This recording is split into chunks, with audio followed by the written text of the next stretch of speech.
Coming up, I'm going to talk about how Michael Cohen's been stealing from Trump. I'm also going to talk about the lawfare against conservative attorneys in Georgia and Arizona and elsewhere. I want to refute the notion that Daniel Perry, recently pardoned by Texas Governor Abbott, is somehow a racist murderer. A documentary filmmaker, Christina Urso, joins me. We're going to talk about her film on the Whitmer kidnapping and also how she got canceled by her bank. Hey, if you're watching on Rumble or listening on Apple, Google, or Spotify, please subscribe to my channel. This is the Dinesh D'Souza Show.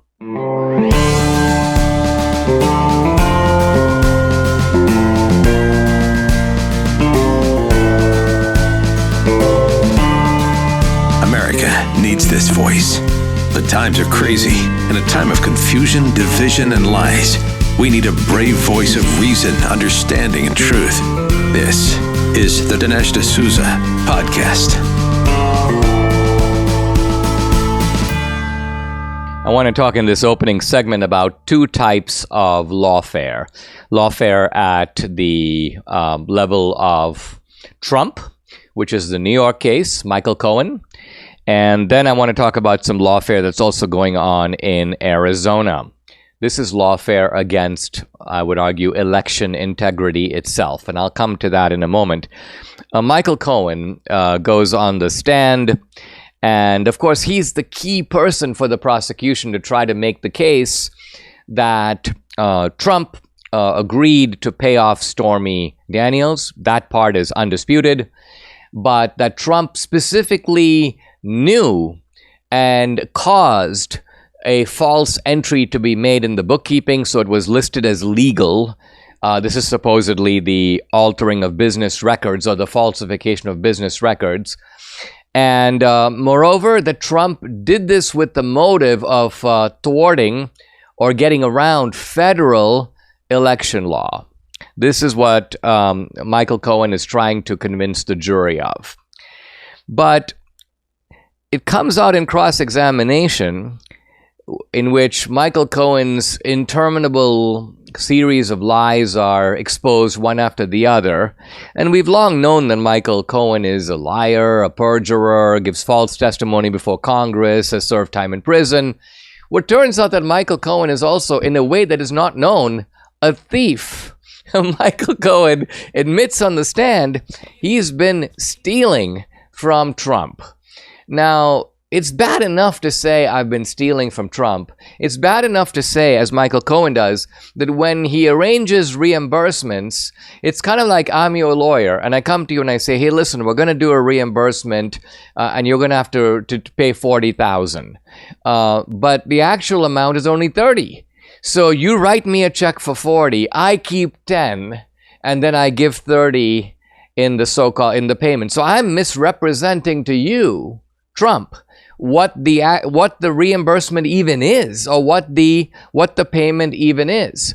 Now, as I say, this kind of thievery is bad, and not only bad, it's a felony. In fact, it's a more serious felony than falsification of the business records.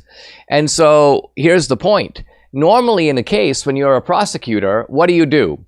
You allow the guy with the lesser offense to cooperate with you, typically for a token or minor sentence, in order to get the guy that's done the worse offense. If someone has plotted a murder, you get the guy who drove the getaway car, and he goes, yeah, I'll identify all the guys who did it, including the person who set the whole thing up. And that's the guy who's obviously responsible for the whole thing. But in this case, notice it's the reverse. Alvin Bragg is going to the guy who committed the more serious offense, felony theft, and saying to him, hey, listen, if you cooperate with us, we won't worry about that. Why? Because we're trying to get Trump on a misdemeanor that they will later try to bootstrap onto a felony, the felony being, of course, the violation of federal campaign finance law. Now, as I said, it'd be one thing if Michael Cohen was stealing from Trump kind of on the side. But here's the point. He's stealing from Trump in the Stormy Daniels payoff. In other words, he's stealing from Trump in the very transaction that is at issue in this case. And so this is, well, I mean, I saw Ellie Honig on CNN, and CNN, as you know, has been lionizing Michael Cohen all in the lead up to this case. But even CNN, and by the way, not just Ellie Honig, but others as well, they're like, this is actually very bad. This is very bad for not for Trump. It's very good for Trump. It's very bad for the prosecution. It's very bad because the jury, all you need is for the jury to have some reasonable doubt. Like, I can't believe this guy. This guy is absolute scum. This guy's stealing from Trump in the very payoff that we're talking about. So this is, Debbie and I both think that this is going quite likely to a hung jury. We don't think Trump's going to get acquitted because there are going to be some jurors who, even if you could prove nothing against Trump, would nevertheless vote to convict him. So there's no way Trump gets a full acquittal, we think. But we also think that there's going to be at least one, maybe two, maybe three, maybe four members of the jury, because Trump, after all, is a New Yorker. And even if you have New Yorkers who are Democrats, there's a little bit of Trump in a lot of New Yorkers, and they're going to see what's going on here. And New Yorkers are also, I got to say, pretty savvy. They're pretty savvy in figuring out who what the con is here. And the con man, the proven con man here is Michael Cohen, not Donald Trump. I mean, if you want to fault Trump for anything here, bad judgment in hiring Michael Cohen. That's Trump, but that's not illegal, but it is dumb. Now, let me turn to Arizona, because what's going on here in Arizona, and something of the same has happened elsewhere as well, is that the Democratic power structure, in this case, the Attorney General, Mays, they're going after conservative lawyers in the state, and they're going after the conservatives who are trying to pass election integrity. So what they're trying to do is take these states and secure them, I would say, for fraud. Fraud in 2024. When else? This is the critical year. Look at this. In Georgia, 19 Republicans arrested and charged. In Michigan, 16 Republicans arrested and charged. In Nevada, 6. In Arizona, 18.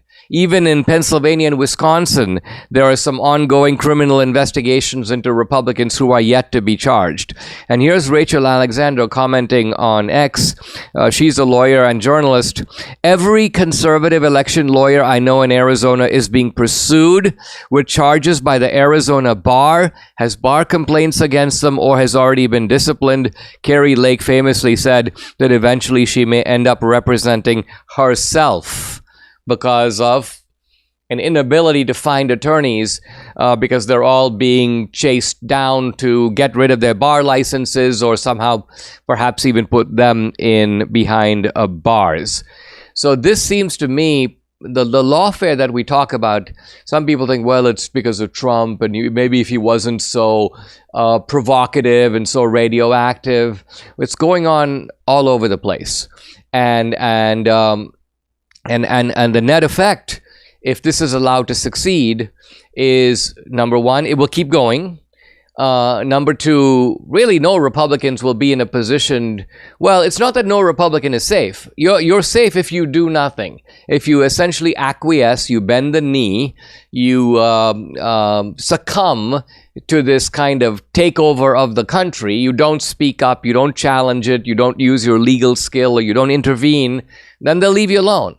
But on the other hand, if you do, they will do their best to immobilize you, to destroy your reputation. Now, I do want to make one point that the attorney Mike Davis has made, and I think this is of critical importance. There is a federal statute that makes it a very serious crime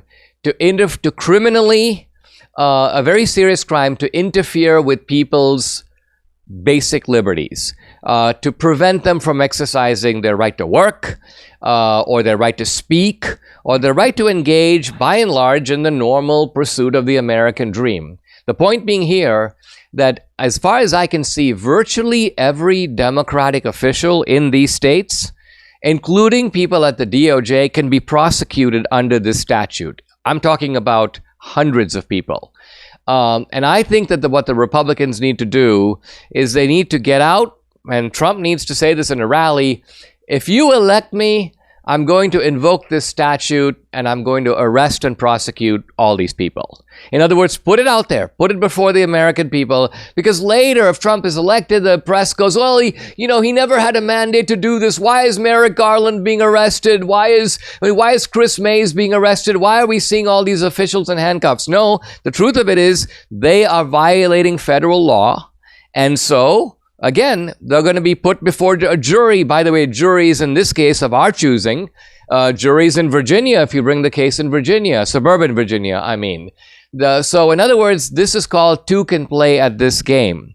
But short of doing that, I think Republicans are basically in for it because the Democrats have essentially called off all the rules and called off all the stops, as they say, and Republicans need to respond in kind. In today's economic climate, many of us find ourselves facing the challenge of managing our monthly expenses, and high credit card interest rates can trap you in a cycle of debt. With balances that persist month after month, paying only the minimum each month means it could take years to become debt-free. Reach out to American Financing, a trusted partner in helping people achieve financial freedom. If you're a homeowner, they can tap into your home's equity and help you eliminate high-interest credit card debt. On average, their customers save $854 per month, equivalent to receiving a $10,000 annual raise. The process is straightforward. It's quick. You could close your loan in as little as 10 days, and by acting today, you might not have to pay your next mortgage payment. It costs nothing to see how much you can save. This opportunity to regain control of your finances is too significant to ignore. So go ahead and call 800-528-1219. That's 800-528-1219, or visit AmericanFinancing.net. Can your savings weather an economic storm? Think about what you've put away for the future. Inflation can render cash worthless. Real estate can crash. Like in 2008, economies built on a mountain of debt can fall like a house of cards. There are very few physical assets you can invest in that can stand the test of time. Gold. Gold has withstood as a valued form of money for millennia. It's why people are flocking to it now, and why Birch Gold, the company I buy my gold from, is busier than ever. Through a little-known tax loophole, Birch Gold lets you convert a retirement account into a tax-sheltered IRA in physical gold. And the best part, it doesn't cost you a penny out of pocket. To learn more, text Dinesh to 989898. Claim your free information kit on gold. Let me ask you this again. Can your IRA or 401k weather an economic storm? If not, call the people Debbie and I trust. Birch Gold. Text Dinesh to 989898 and secure your savings today. I'm very happy to see that the governor of Texas, Greg Abbott, has pardoned Daniel Perry. And this is for he was convicted of murder in Austin, very liberal part of Texas. He was convicted for the killing of a 28-year-old guy named Garrett Foster. Now, Garrett Foster, if you want to know what this guy's like, he's a lot like the Antifa types that were encountered by Kyle Rittenhouse in Minneapolis. You probably saw the video of that stuff. These are basically thugs on the street. And that's what Garrett Foster was. Now, the Texas Monthly tries to glamorize Derek Foster. Garrett Foster, a 28-year-old white man, an Air Force veteran from a conservative family. And they're making it sound like this is a church-going guy who was, just a little disturbed by what happened to George Floyd. But no, here's a guy, frankly, carrying an AK-47 style rifle to a rally in downtown Austin. All right. Guns are legal in Texas, so I'm not going to say that for him simply to possess the gun is by itself bad. It's kind of what you do with it. But on the other hand, by the same token, if it's perfectly fine for Garrett Foster to have his AK-47, well, it's pretty fine for Daniel Perry, a 30-year-old white man, notice they're about the same age, Army sergeant, who was driving for Uber and was legally carrying a gun. Now, what happens next is what's at issue. There's some video of this, and if you look at the video, you basically see that what Garrett Foster does is he raises his gun toward Perry. The exact angles and so on can be disputed, and in fact were disputed. But the bottom line of it is, Perry says, I felt threatened, and so I shot the guy. And unfortunately, this is the kind of thing that happens when you have heavily armed people in an intimidating atmosphere. And let's note that the intimidating atmosphere is created by the rioters, not by an Uber driver, but by the rioters who think that they control the space, control traffic, they can tell people what to do. And we've seen this all over the country. They bang on the windshield of cars, they tell people to get out. In some cases, they pull people out of the cars. We're not saying that this was done in this case, but in any event, this 30-year-old guy gets convicted. He gets 25 years. And again, if he had been tried anywhere else in Texas, he probably would have walked. But because it's Austin, and this is the whole point. The comic thing about this Texas Monthly article is that, they admit that the Travis County DA Jose Garza is a left-winger, but here's how they write it. The DA who brought the charges, Travis County's Jose Garza, did not render the verdict. Perry had his day in court and lost. Well, if Perry had his day in court, let's just say, for example, in any other part of Texas, and been vindicated, the Texas Monthly would be like, well, this is the bigoted jury, but because it happens to be in their part of the country where by and large the jury is exactly the same as the prosecutor, Jose Garza. Oh yeah, let's give it to this guy, he's a right-winger, let's teach him a lesson, and so on. So this is not a case anymore. We're not living in an America today where we go, oh, it was a jury decision and therefore the jury obviously impartially weighed the facts. That is not the case. Ultimately, it's almost like this is a raw exercise of power. This guy goes before a jury, left-wing prosecutor, left-wing jury, conviction. Okay, happily, it's not the end of the matter. There is a prison board that makes recommendations. It's the Board of Pardons and Paroles. Now, the Texas Monthly goes, whose 7 members were appointed by Abbott. Yes, thank you very much. He's the governor. This is a case where power works to our advantage. So sorry, you guys got him. We're going to get him off. So the board recommends a pardon. Abbott does a pardon. Conservatives are in charge in Texas. And so happily, this guy is free. I actually recommend that he now go on the speaking circuit with Kyle Rittenhouse. So look, am I happy that this is what it's come down to? The justice is now ultimately the raw exercise of power. No, not at all. However, I don't want to live in a country where the justice is always weighed on one side either. It's actually better to have raw exercises of power on both sides than it is to have it on one side alone. Now, even better would be to a return to a more normal America where cases were judged by and large on the facts, with people extending a certain amount of, at least the kind of impartiality that people are capable of if they made the effort. But that's not the America we live in, and I'm afraid that these kinds of power plays are likely to persist. This summer, your local movie theater will become a tent revival for proclaiming Jesus, and you're invited to be a part of this unique evangelistic campaign. Join with believers nationwide for the Million Souls campaign to bring the unsaved family and friends to watch the powerful new movie, The Firing Squad, starring Kevin Sorbo and Cuba Gooding Jr. The Firing Squad tells the incredible, true story about prisoners who find faith in the face of execution and transform their prison in the process. As the movie ends, co-star Kevin Sorbo comes on the screen to lead the entire theater in a prayer to commit one's life to Jesus Christ, providing an on-site opportunity to introduce family and friends to the message of Jesus. Go to FiringSquadFilm.com, learn how you can receive free tickets and more to The Firing Squad, and participate in this unique theatrical event. Bring your friends and your family and bring your faith. Again, go to FiringSquadFilm.com, in theaters August 2nd. You might have heard Mike Lindell and MyPillow no longer have the support of their box stores or shopping channels the way they used to.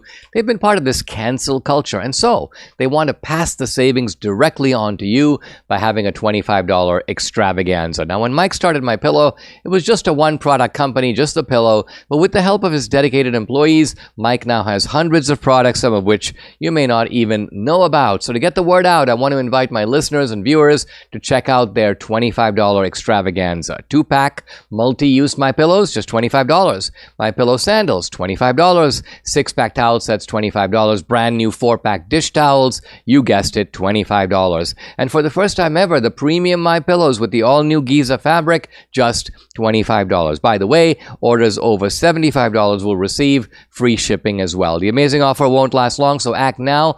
Call 800-876-0227. The number again, 800-876-0227.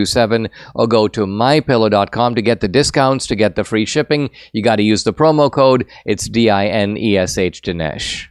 Hey guys, I'm really happy to welcome to the podcast a social media influencer, but also a journalist and documentarian. Her name is Christina Urso. I came across her on X, where her handle is not Radix, not RADIX. And she is producing a documentary film. It's called Kidnap and Kill, an FBI terror plot. The website, KandK film.com. Christina, welcome. Thank you for joining me. I invited you to come on because I saw this video that you put out very recently on X, in which you talked about the fact that you got sort of unexpectedly debanked, by which we mean canceled by your bank. Can you describe what happened, how you found out about it, and what explanation they gave you for doing this? Yeah, and this is Bank of America. So this is an account that my husband and I have had for almost a decade. I want to say that off the bat. It's a business account that we share, and we've never had any issues with Bank of America before, never had any problems. Nobody contacted me and told me that they were going to be terminating the account. At no point did that happen. So I'm just going about my day. This is probably around May 10th. And trying to use my card is being declined. So I try to log into my mobile banking. My mobile banking had been completely disabled. My username, it was saying didn't exist. So at that point, I couldn't access my funds and I couldn't access my mobile banking. I couldn't even see my account balance. So I ended up going physically into a branch location because I thought that might be easier than trying to get somebody on the phone on customer service. And I, at this point, had no suspicion that I had been debanked. I thought there must be some kind of issue, a mistake was made. So I go into the bank and I'm speaking to the woman at the front counter. I gave her my bank card, told her my name, and she informed me that the risk department had made the decision to terminate the account and sever the business relationship. And nobody told me why the bank decided to do this, what prompted this decision. They wouldn't give me any information.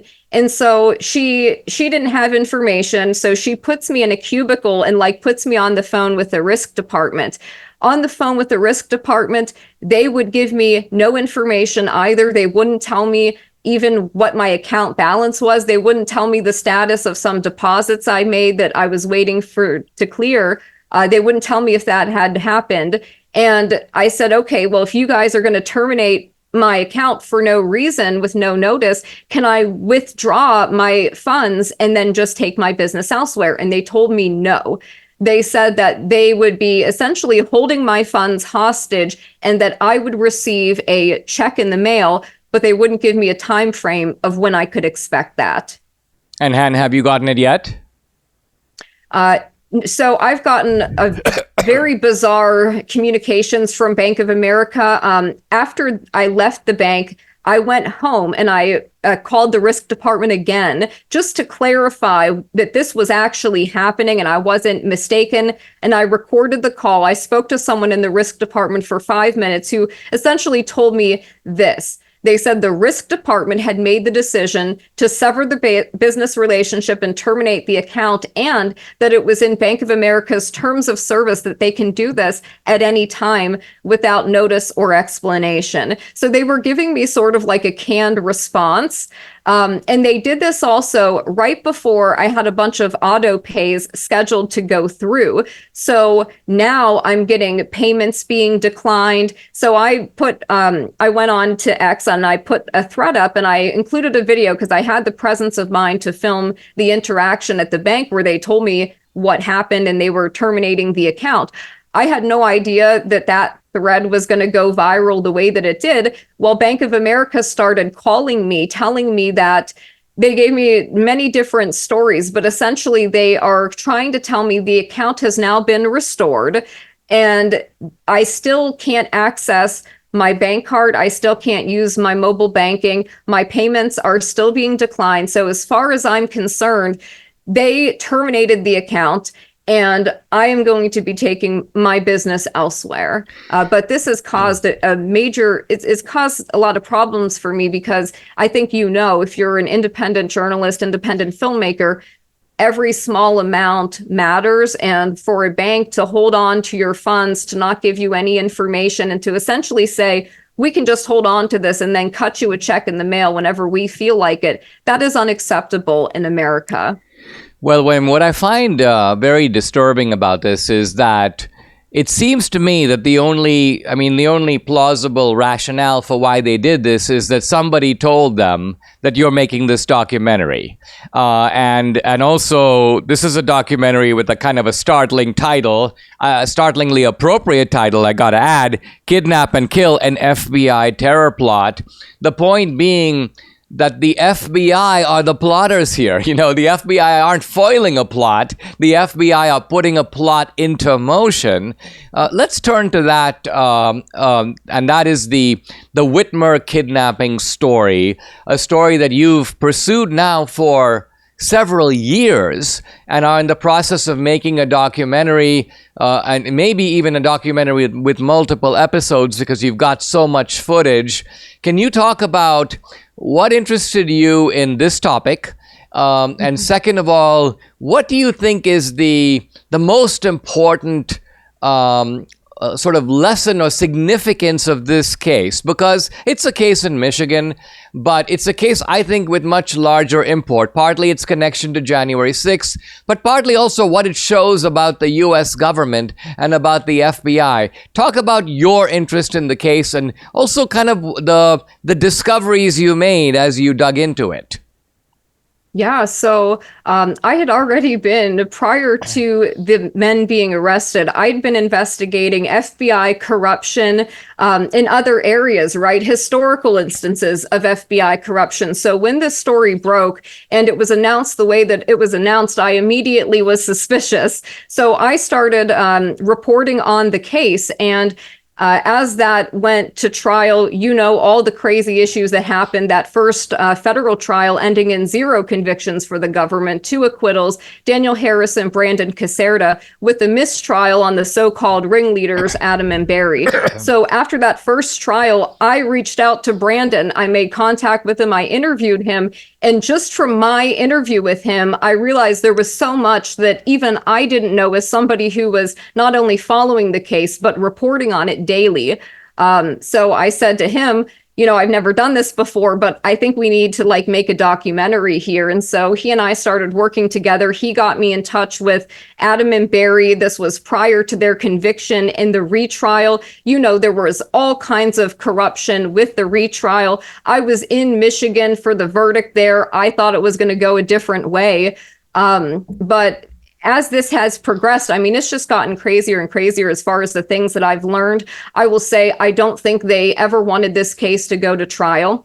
They waited on the state guys. So those 8 men were charged with providing material support, and the state trials were put on hold until they could secure the conviction on Adam and Barry, the men framed as the ringleaders in that retrial. And I don't believe if they had not gotten those convictions, you can't charge the other 8 men for providing material support to something that didn't happen, or a jury has determined was instigated by the government itself. Now, as far as the things that I've uncovered since I have been investigating the case and doing the film, and I don't want to give too much away because I want to have an incentive for people to watch it when it comes out. But I will say that it is much bigger than Michigan. As you said, not only does this, it is parts of it seeming to be a trial run for January 6th, but it also has to do with criminalizing militia activity. There's now a bill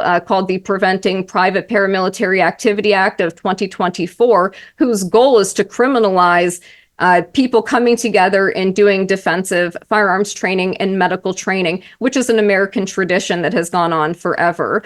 Also, the government billed this as the biggest domestic terror case in a generation, which tells you, I think, the level of resources used here. They ran it as a terrorism enterprise investigation, a TEI. So this was a big deal. And it affects more than these men. The precedent set with the case law will affect other people in the future. These men essentially are incarcerated because of inflammatory things they said while the government was recording them in a situation they manufactured. It's so egregious, and it stems from, in my opinion, an earlier operation conducted by the FBI in 2018 and 19 to infiltrate the Midwest militia movement. And since this case has gone through and been adjudicated, I mean, as you know, 5 men have been acquitted now by 2 different juries, and we have 5 who are still incarcerated appealing their convictions.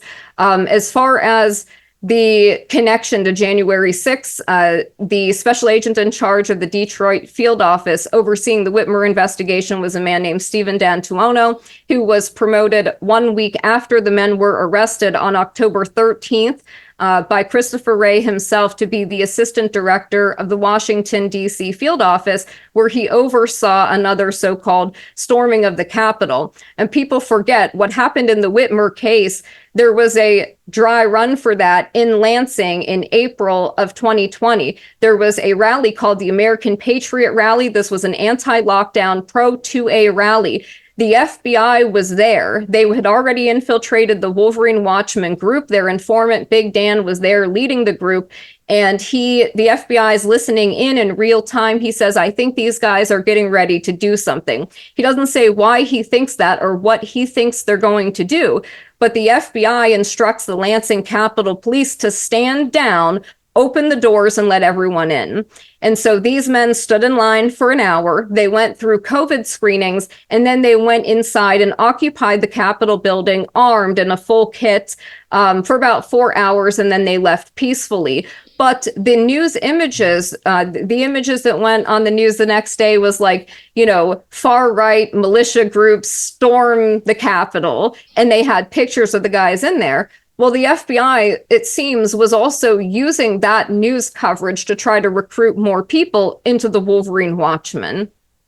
Very interesting. I think what I read most recently was that a court of appeals has now asked the government about evidence that was excluded in the case of Fox and the other guy, the 2 guys who were sitting in jail with long prison terms. The judge apparently, pardon me? In Supermax prison. Supermax prison, I mean, that's right. In the Alcatraz of the Rockies in Florence Supermax. And my question is this, that it seems like a lot of the evidence of the full complicity of the federal government was excluded from their trial. And an appellate court is now saying, hey, we think that evidence should have been included. And the only question that we're wrestling with is, would it have made a difference in the outcome?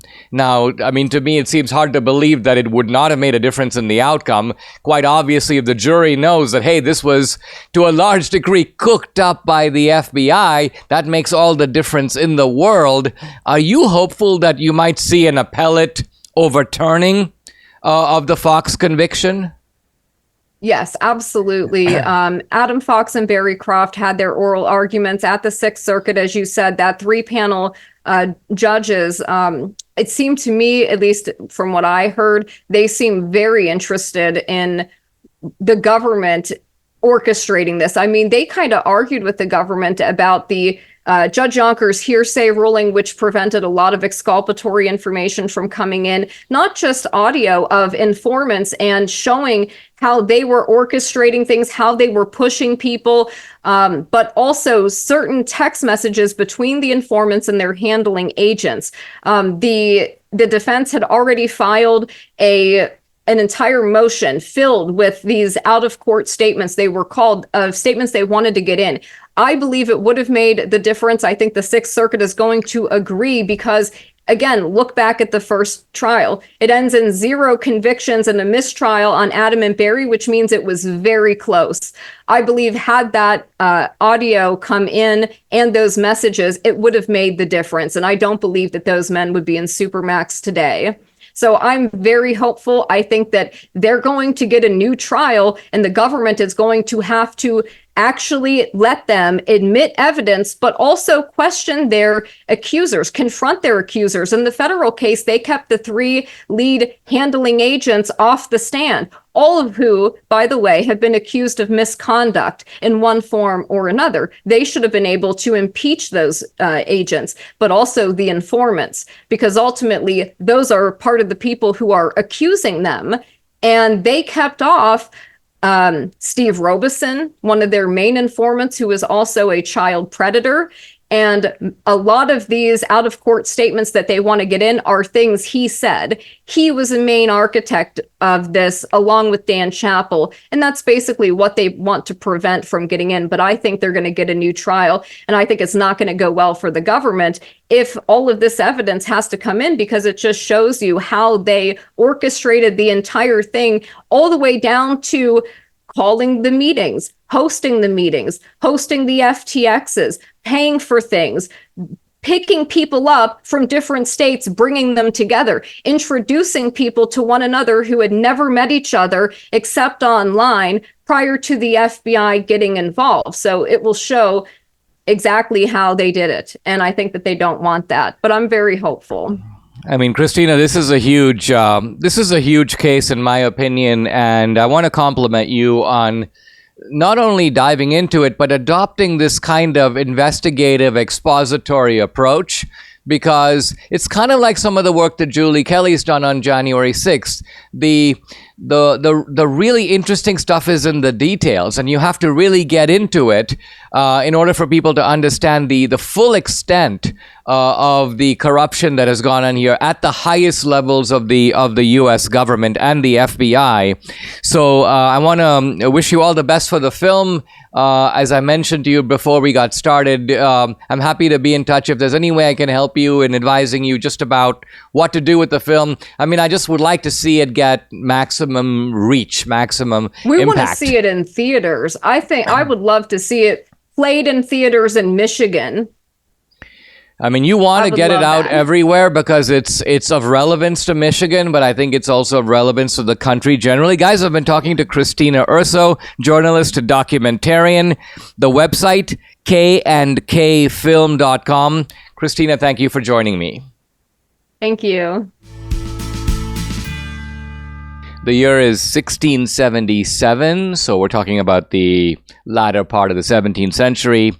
A ship is leaving London. It carries 230 Quakers, and the king is there to meet them. And he says, "Are all aboard, good Quakers?" And yes, they say, "We are all friends." The Society of Friends, that's the kind of term for the Quakers. And they're heading for America. They're heading actually for West Jersey. And this is the first kind of Quaker ship to leave England. And then come more ships. And this is a migration that continues all the way to about the year 1700. So over the next 20 years, a whole bunch of Quakers come to Jersey. They found the colony of Pennsylvania. They move into the Delaware Valley. This is in the early 18th century, so from about 1700 to maybe 1720. And their numbers begin to multiply very rapidly. This is a part of America that is very congenial, and the Quakers begin to thrive. Now, other immigrants come as well from other places. Germans come, Scandinavians will come later. And what's interesting is that these people come to sort of Quaker towns, and they don't really become Quakers, but they become Quakerish, which is to say they adopt the Quaker style, not the Quaker lifestyle, because the Quaker lifestyle has many distinctive elements, but they are, in the terms of the Quakers, friendly. So they're not in the society of friends, but they are friendly, which is to say that they have an affinity with the Quakers. In fact, interestingly, when you have town representation and so on, and you'll have Quakers running for office, you'll find the Germans and Scandinavians voting for the Quakers. Why? Because they actually like the tone that the Quakers have set for this part of America. Remember, we're talking about the inauguration of what you can now call the American Midwest. These are the people that created the Midwest, and this was the original culture to which many other people subsequently assimilated. Now, what was the motive of the Quakers? Religion, same as the Puritans, kind of the same as the Anglicans, but the Quakers were very different from the Anglicans and the Puritans. First of all, they were much less severe, much less sort of fanatical, if you will, than the Puritans. And they were much less pompous and liturgical than the Anglicans. The Quakers were, let's call them, extremely low-key. And they were very low-key about their religion as well. First of all, they were very New Testament-y in their understanding of Christianity, which means they didn't really like the Old Testament. Not that they repudiated it, but the style of the Old Testament, Moses and the clash with Pharaoh, this was not the Quaker style. The Quaker style was kind of gentle, easygoing, and in fact, it was not creedal. And by creedal, I mean the Quakers didn't care that much about theological distinctions, fine points of debate. Their basic idea was that God is love, and God is light. Light is a big word for the Quakers, because the Quakers, to this day, speak about the inner light. When Danielle moved with me to New York when I was head of the King's College, she went to a very supposedly first-rate school in New York that was called the Friends School, Quaker school. I had some reservations about it, but I thought, you know what, it's a really good school, so let's try it.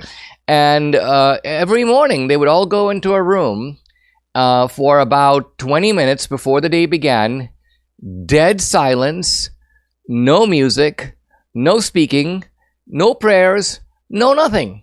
The whole idea was you're just supposed to reflect and call upon your inner light. So even today in secular New York, in a Quaker school that I'm sure is quite a long ways from the original Quakers, nevertheless, this persistent belief in this idea of the inner light. This was the essence of Quaker theology, and it was a complete rejection of, let's just say, the Puritan idea of predestination, or the idea that God has chosen some sort of an elect, and only the elect are going to go to heaven, everybody else is damned. The Quakers were not only against this theologically, they were against this like temperamentally. So for the Quakers, no sacraments, no ceremonies, no real churches, no clergy, no ordination, just kind of these lay missionaries who would talk about the inner light. And now the Quakers didn't really start off that way. In the beginning, the Quakers in England were tormented by the Puritans. They were tormented by the Anglicans. And so the early Quakers were what we would today call conspiracy theorists, meaning they were revolutionary and radical, they were primitive, they were militant, they were aggressive, they were secretive, they were messianic, they looked to the looked for redemption through the coming of Jesus, the end of the world. But this was kind of the first generation. And then by 1677, when the Quakers left for America, this was, I would call it, phase two of the Quakers. The Quakers had settled down. In fact, England had gone through a revolution, the English Civil War, and the monarchy had been overthrown. Charles I was executed, as I mentioned earlier. But then the monarchy was restored. Oliver Cromwell came to a sorry end. The rebellion against the king was ultimately repudiated by the English people. Monarchy was restored. That's sometimes called the Restoration. And now there was a greater attitude of tolerance for the Quakers. And that's why the king was there at the shore, at the dock in London, to see them off. So like, okay, guys, if you want to go to another place and look for a better life, no problem. But not because I'm here to torment you. If you see better shores over in America, kind of all the best to you. So the Quakers who came to America were not fanatical. They were basically optimistic. They saw themselves as enlightened. They were liberal in the old or classical sense. They were moderate politically, moderate theologically, and of course the moderation that I've described in the Midwest now, the kind of Mike Pence mentality. Don't rock the boat. This is an inheritance of the Quakers. Now, Mike Pence is not a Quaker. He would describe himself, I'm sure, as an evangelical Christian, but I'm saying this is his cultural ancestry. Now, the immigrants, as I mentioned, that came to Pennsylvania, immigrants that were German pietists and so on, and later Ben Franklin would talk about these people, and he'd be like, wow, who are these people? They don't even speak English. They're coming to America. And Ben Franklin was a little concerned that these people would settle down, the German settlers. But the German settlers kind of, in a sense, merged with the Quakers. They assimilated English culture, but English culture for them was, of course, the culture that had been established by the Quakers. And even when the Quakers became a minority in Jersey and Delaware and Pennsylvania, they still set the tone for those counties and for those regions. Now, where did these Quakers come from? They came from a group. They came from the middle ranks of English society. So that's to say they were not rich, but they were not poor. They came from the northern part of England, but not the far north, just north of London. In fact, very interestingly, the historian David Hackett Fisher says they came from sort of Emily and Charlotte Bronte country. If you've read Wuthering Heights or Jane Eyre, there's a very vivid landscape described. Heavy winds, dark rain, a rural landscape with a lot of kind of landed gentry, and also a lot of small cottages. This is the part of England from which these people came. And later, that same part of England became very industrial. So big cities like Manchester and Sheffield and Leeds and a lot of the textile industry and so on developed there. But that was not until the Industrial Revolution in the 19th century. So in this time, which is to say, we're now talking about the year around 1700, it's all rural, it's farmers, it's cottages, it's simple people, and they come to America, and they come to places like Morristown and Allentown and Harrisburg. And by the way, these are all names that can be traced even now to the North Midlands of England. These are people who are very simple people. They're farmers, they're herdsmen, they're very family-oriented. They eat very simple meals. One of their favorites, boiled porridge and oatcakes. The other thing you notice about Quakers, they all dress alike to this day. And even then, simple homespun suits and dresses. The houses are sparsely furnished. So a typical room would have like a table in the middle, 4 chairs around it. The rest of the room completely empty. On the wall, nothing. And finally, for the Quakers, plain speech. Short sentences, generally a subject, a verb, and an object. No embellishment, no big words, no Dineshisms, no guffaws. By and large, these are simple, serious people who live life in the absolute basic mode. Subscribe to the Dinesh D'Souza podcast on Apple, Google, and Spotify, or watch on Rumble, YouTube, and SalemNow.com.